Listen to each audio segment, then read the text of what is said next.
You're abducted, beaten, raped, and stuffed into a car trunk, left to die. Then you're found.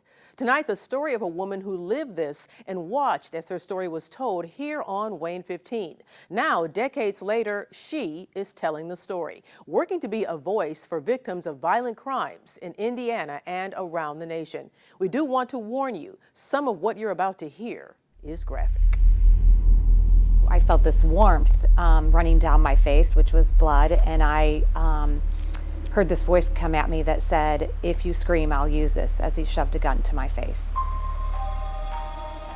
That was the beginning of the nightmare Michelle Corrao lived almost 25 years ago, coming home from work the night of September 12, 1996. They began tying my hands behind my back and finding a cloth to gag me and cover my eyes with. They took my shoes off and they proceeded to throw me over the fence and then threw me into the trunk of my car.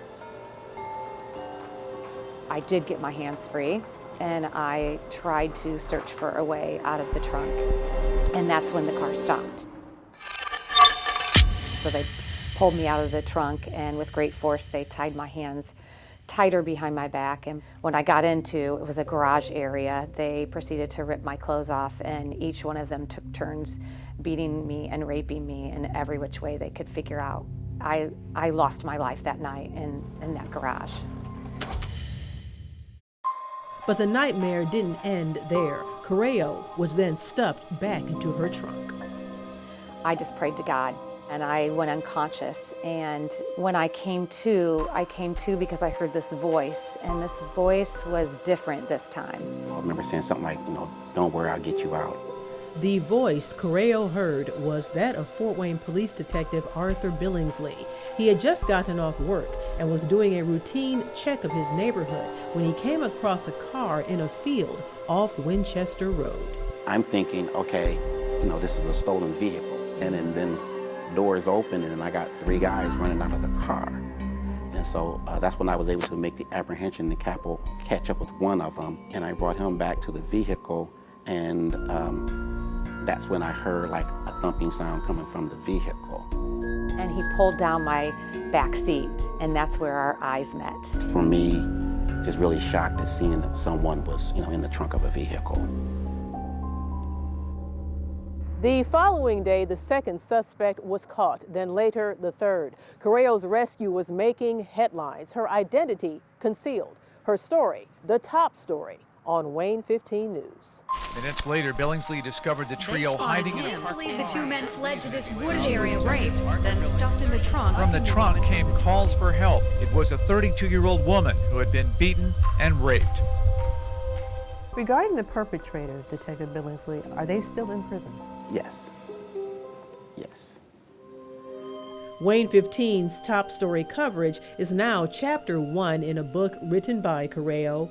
Found will be released February 9th. In its pages, Corrao's journey from victim to victim's rights advocate, winning state and national awards, and the lasting friendship she and her family share with the officer who found her. Our son is named after Detective Billingsley, yes. All the stuff that she went through, I can't, feel like a hero. It's just, I don't feel that way.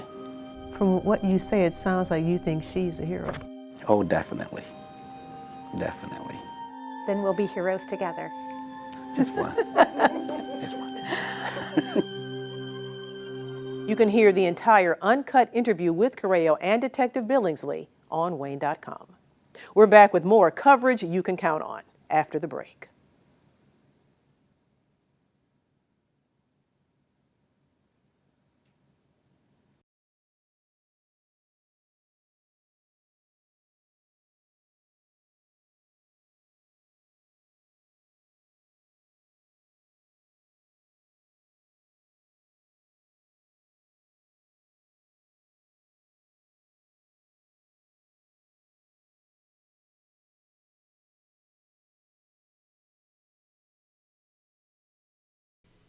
That was the beginning of the nightmare Michelle Corrao lived almost 25 years ago, coming home from work in Fort Wayne the night of September 12, 1996. That was the beginning of the nightmare Michelle Corrao lived almost 25 years ago, coming home from work in Fort Wayne the night of September 12, 1996.